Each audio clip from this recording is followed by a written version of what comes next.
नमस्कार दोस्तों, मैं सत्य मिश्रा और आप देख रहे हैं टीची लर्नर्स का यूट्यूब चैनल।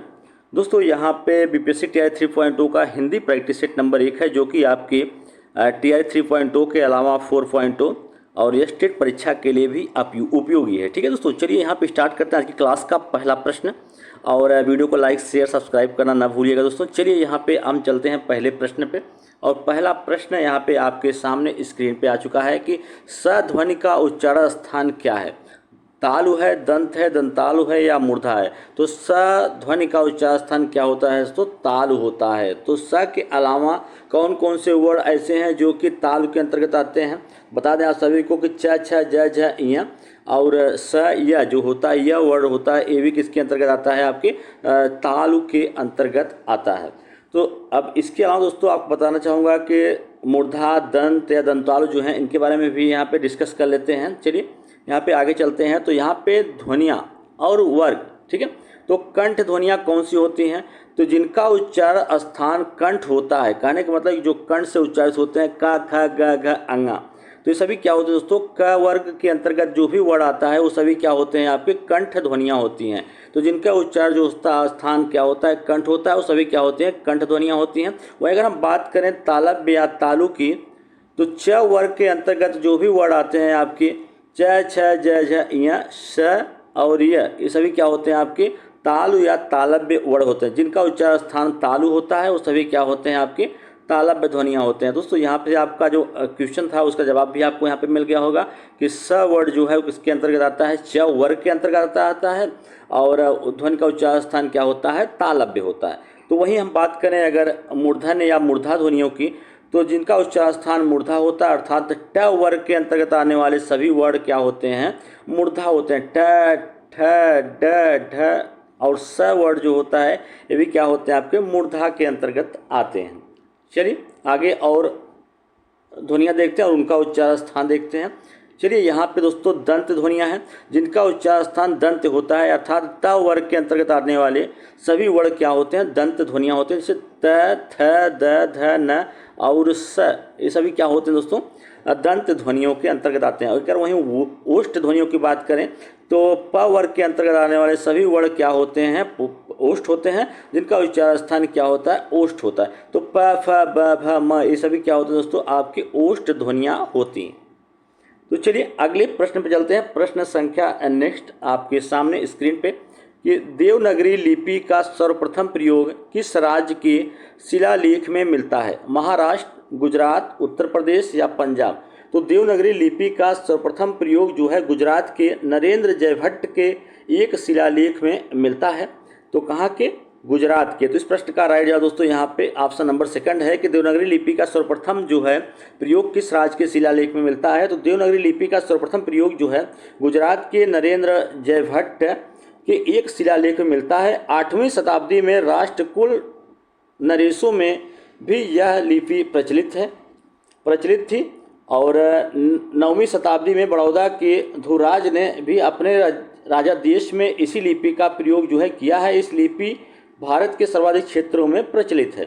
तो जो लिपि दोस्तों देवनागरी लिपि भारत के सर्वाधिक क्षेत्रों में प्रचलित है। उत्तर प्रदेश, मध्य प्रदेश, बिहार, महाराष्ट्र, राजस्थान, गुजरात आदि प्रांतों में उपलब्ध शिलालेख जो है ताम्रपत्रों हस्तलिखित है। प्राचीन ग्रंथों में देवनागरी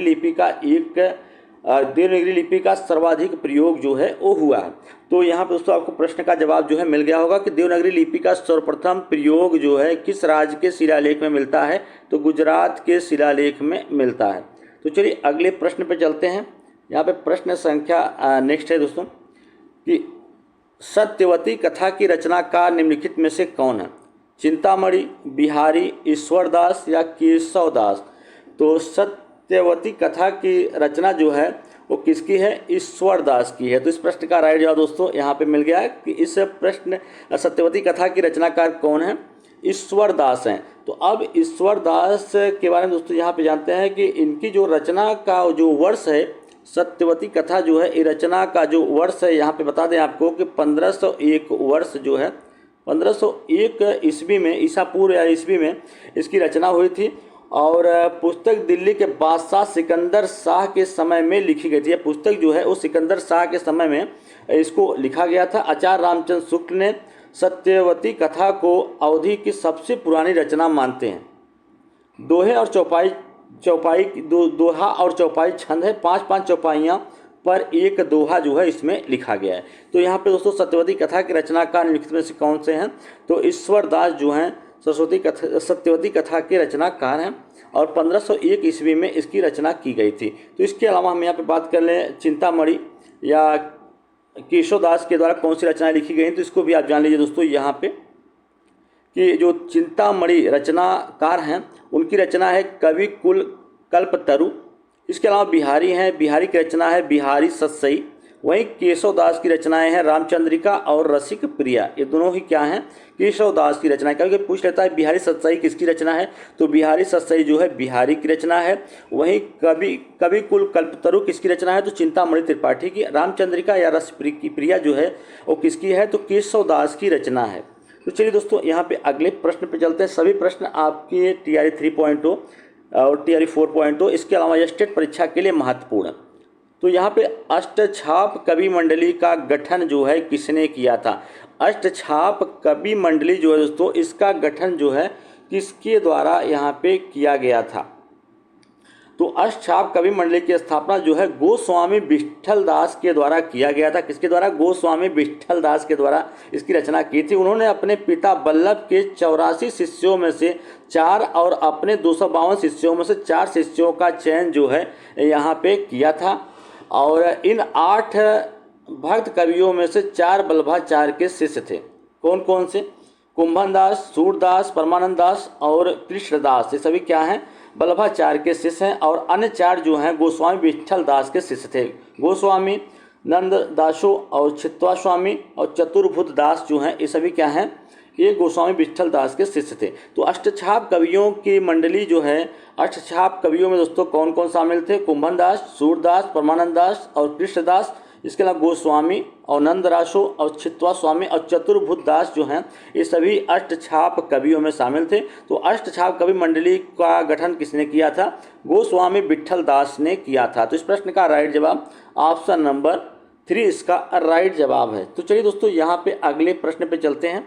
प्रश्न संख्या नेक्स्ट है कि निम्नलिखित चिन्हों में से अल्प विराम चिन्ह कौन सा है? तो इसमें से दोस्तों यहाँ पे चिन्ह दे रखा है कि इसमें से कौन सा अल्प विराम चिन्ह का साइन है। तो विराम होता क्या दोस्तों? अगर हम बात करें सिर्फ है विराम की, तो विराम होता क्या है? विराम चिन्ह जी, विराम का अर्थ होता है ठहराव या रुकावट। जिस लिखते समय या बोलते समय यदि विराम न हो तो पाठक या श्रोता को भाषा के सम्यक जो है जानकारी में जाने में कठिनाई होती है और एक ही वाक्य के कई अर्थ जो है निकल जाते हैं। ठीक है, तो यहाँ पे रुकाव जो है या ठहराव जो होता है वो बहुत ज़्यादा ज़रूरी होता है। तो यहाँ पे मैं बताना चाहूँगा कि हिंदी में विराम चिन्हों की जो संख्या है कई ठो है। तो यहाँ पे अगर सीधा सीधा दोस्तों एक कामा लगा हुआ है तो इसको हम क्या कहेंगे? अल्प विराम कहेंगे। और यहाँ पे एक कामा ऊपर, डॉट ऊपर, नीचे कामा, इसको क्या कहेंगे? इसको कहा जाएगा अर्ध विराम। और एक पाई लगा हुआ है तो इसको क्या कहेंगे? पूर्ण विराम कहेंगे। और ये आपका प्रश्नवाचक चिन्ह है। तो दोस्तों अल्प विराम आपको समझ में आ गया होगा कि यहाँ पे जो नीचे की तरफ एक कामा दिखाई दे रहा है क्या है? आपका अल्प विराम है। वही अगर हम प्रश्नवाचक चिन्ह की बात करें, संयोजक चिन्ह की बात करें, तो संयोजक चिन्ह दोस्तों इस तरीके से अगर डाट लगा है तो इसको क्या कहेंगे? संयोजक चिन्ह बोला जाता है। और वहीं कोष्टक कई टाइप के होते हैं दोस्तों। ठीक है, तो यहाँ पे कोष्टक भी आपके कई टाइप के होते हैं। इस तरीके से अगर दिख गया तो क्या किसका साइन होता है? कोष्टक का सिंबल होता है। और निर्देशन चिन्ह होता है। अगर देखिए यहाँ पे कहीं पे अगर नीचे की तरफ इस तरीके से साइन लगा है तो उसे क्या कहेंगे? निर्देशन चिन्ह कहा जाता है। ठीक है, तो चलिए दोस्तों इस प्रश्न का जो राइट जवाब है कि निम्नलिखित चिन्हों में से कौन सा अल्प विराम है? तो यहाँ पे दोस्तों ऑप्शन नंबर फर्स्ट जो है वो राइट है। ये प्रश्नवाचक चिन्ह है, ये आपका है अर्ध विराम चिन्ह है और ये है आपका पूर्ण विराम है। ठीक है, तो चलिए अगले प्रश्न पे चलते हैं। प्रश्न संख्या नेक्स्ट है कि हिंदी का प्रथम समाचार पत्र कौन सा था? कवि वचन, सुधा, उदंत मार्तंड, हरिश्चंद्र पत्रिका, सरस्वती। तो उदंत मार्तंड जो है उसका शाब्दिक अर्थ है समाचार सूर्य या बिना दांत का, ठीक है, बाल सूर्य। हिंदी को प्रथम समाचार पत्र कहा जाता है। उदंत मार्तंड जो है दोस्तों, इसको हिंदी का और प्रथम समाचार पत्र जो है कहा जाता है। और इसका प्रकाशन कब हुआ था जान लीजिए कि 30 मई जो है, 30 मई 1826 में इसका जो है कलकत्ता के एक साप्ताहिक पत्र के रूप में इसका प्रकाशन जो है वो हुआ था। ठीक है दोस्तों, चलिए इसके अलावा हरिश्चंद्र पत्रिका या सरस्वती पत्रिका के बारे में भी जान लेते हैं यहाँ पे कि कवि वचन सुधा जो है, कवि वचन सुधा जो है किसकी रचना है? भारत तेंदु हरिश्चंद्र द्वारा संपादित एक हिंदी समाचार पत्र था। इसका प्रकाशन जो है 15 अगस्त 1867 को वाराणसी में आरंभ हुआ था, जो कि एक क्रांतिकारी घटना थी। वहीं अगर हम बात करें कि हरिश्चंद्र पत्रिका की, तो यह 1873 में प्रकाशित होना प्रारंभ हुई, जिसमें हिंदी की नई भाषा को गढ़ने पर जोर दिया गया था।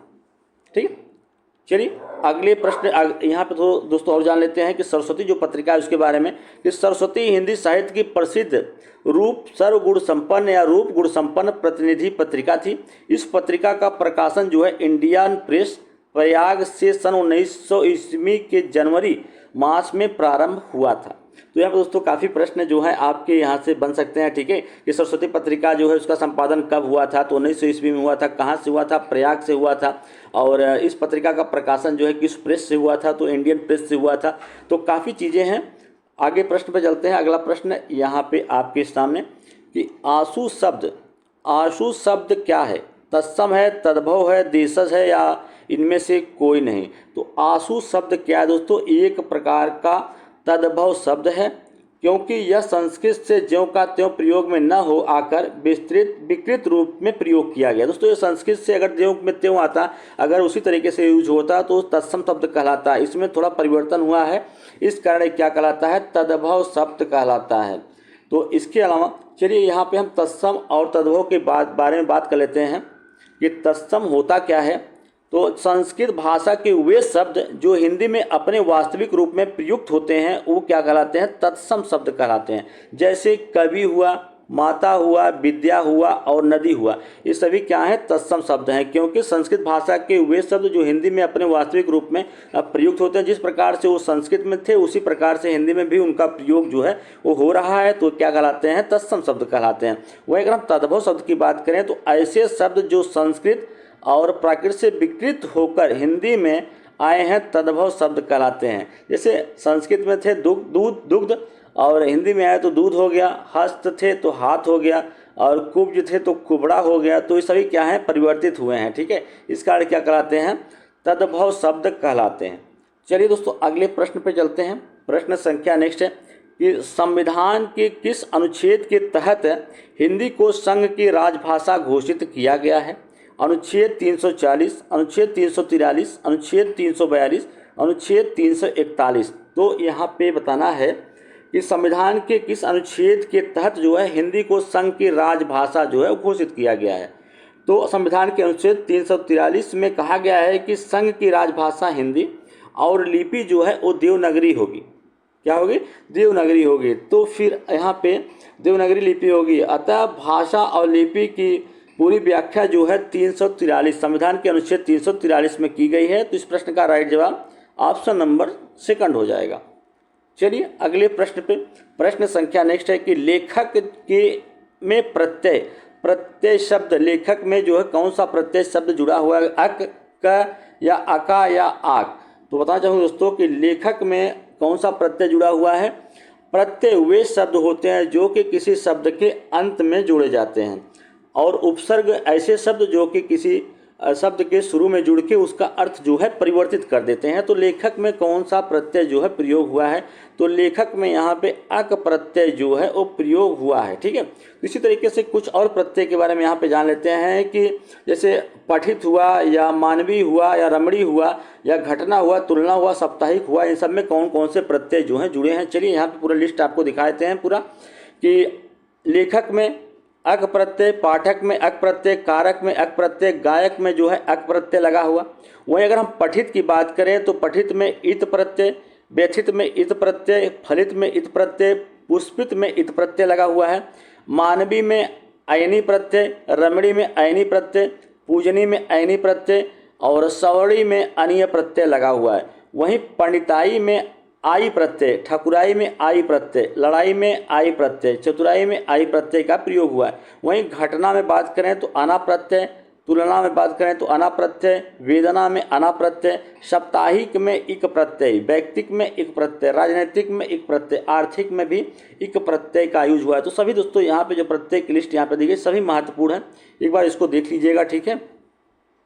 चलिए अगले प्रश्न में चलते हैं। प्रश्न संख्या यहाँ पे नेक्स्ट है कि किस समास में दोनों पद जो हैं वो प्रधान होते हैं। दोनों पद के बीच में योजक चिन्ह का प्रयोग होता है पर हमेशा नहीं। यहाँ पे किस समास में दोनों पद प्रधान होते हैं, तो यहाँ पे हम ऐसा समास जिसके दोनों पद प्रधान हो वो क्या कहलाता है, द्वंद्व समास कहलाता है। अब इस द्वंद्व समास की विशेषता क्या होती है इसको जान लीजिए कि दोनों पदों के दो पद होते हैं तो दोनों पदों की प्रधानता होती है, लेकिन दोनों पदों के बीच में योजक चिन्ह जो है वो पाया जाता है। और द्वंद्व समास में प्रथम पद जो है दूसरे पद एक दूसरे के विरोधाभासी या विलोम होते हैं। तो दोनों समास में दोनों पद होते हैं एक दूसरे के क्या होते हैं, अपोजिट होते हैं और बीच में उनके योजक चिन्ह यहाँ पे लगा होता है। और इस समास में ऐसे दो समास का प्रयोग होता है जो एक दूसरे के पूरी तरीके से विलोम होते हैं, जैसे राजा रानी, ठंडा गर्म, भाई बहन, नदी नाले या माता पिता, पाप पुण्य, ये सभी क्या होते हैं दोस्तों, इसके एग्जाम्पल हैं। चलिए इसके एग्जाम्पल यहाँ पे हम देख लेते हैं कि द्वंद्व समास में दोनों पद प्रधान होते हैं, जहाँ पर का प्रयोग होता है, जहाँ परे का प्रयोग होता है और वह द्वंद्व समास होता है। जैसे यहाँ पे राजा रानी एक दूसरे के अपोजिट हैं, ठंडा गर्म, भाई बहन, नदी नाले, माता पिता या पाप पुण्य, सभी क्या है दोस्तों यहाँ पे द्वंद्व समास के उदाहरण हैं। चलिए अगले प्रश्न पे, यहाँ पे अगला प्रश्न है कि प्रतिदिन में समास है, प्रतिदिन जो शब्द है उसमें कौन समास है, द्वंद्व समास, अव्ययी भाव समास, कर्मधारय समास या बहुव्रीहि समास। तो जिस समास में पहला पद क्या हो, उपसर्ग हो, ठीक है, उपसर्गों की संख्या जो है बताई गई है कि 22 उपसर्ग होते हैं, उसमें से कोई भी उपसर्ग अगर आपको किसी समास में दिख जाए तो क्या होता है, आपका अव्ययी भाव समास होता है। तो यहाँ पे जो प्रतिदिन शब्द है इसमें आगे क्या लगा हुआ है, प्रति, जो कि एक क्या है आपका उपसर्ग है। तो यहाँ पे दोस्तों कौन समास होगा, अव्ययी भाव समास होगा। और ऐसा समास जिसके दोनों पद प्रधान होते हैं वो द्वंद्व समास होता है, और जिसमें किसी पद की प्रधानता नहीं होती वो क्या होता है, बहुव्रीहि समास होता है। ठीक है दोस्तों।